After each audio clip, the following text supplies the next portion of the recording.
I want to talk about a book that I've become mildly obsessed with. It's Billy Wilder on Assignment, edited by Noah Eisenberg, a selection of Wilder's work as a journalist in pre-war Vienna and Weimar Berlin from 1925 to around 1934, before his side hustle as a screenwriter got him the offer of a job at Columbia Pictures in Hollywood, and Wilder left Europe and escaped the Holocaust that claimed his mother, his grandmother and his stepfather. Of course, this is a translation. Wilder wrote in German, and his byline was Billy Wilder. As a journalist, Wilder wrote articles, interviews, crosswords, jokes, restaurant reviews, theatre reviews, film reviews, everything. And incidentally, plenty of Hollywood auteurs could claim a Freudian dimension to their work or have it claimed on their behalf. But how many of them could claim to have actually met the great man himself?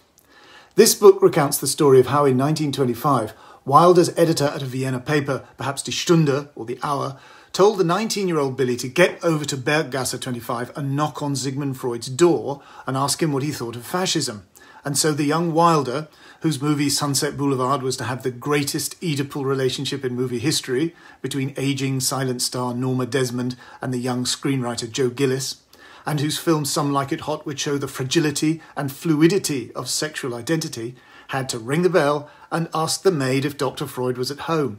Wilder actually caught Freud in the middle of his lunch. The great psychoanalyst appeared at the door with his napkin around his neck and angrily told Wilder to go away. So the interview, sadly, was never written.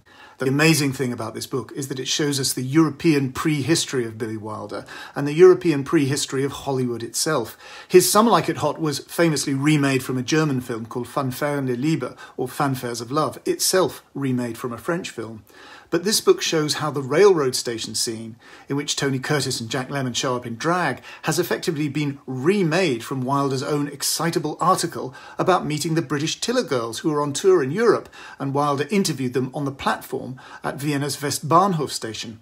He wrote, "Everyone is chirpy, busily squealing and giggling. You don't know where to look at first. 16 magnificent girls gathered together, those figures, those legs, those little faces." Could it be that Wilder was already imagining what it would be like to be in a sleeping car with these women, and what subterfuge might be necessary to make this happen? Billy Wilder on Assignment, published by Princeton University Press, is out now, and if you're a Billy Wilder fan, it's a must. I want to conclude in the traditional bittersweet minor key as I remind everyone that my book, The Films That Made Me, an edited selection of my essays and reviews for The Guardian, is available now. So please get your debit card out and buy it. And also please give these vlogs a like and a share on social media, and of course hit that subscribe button with all your might.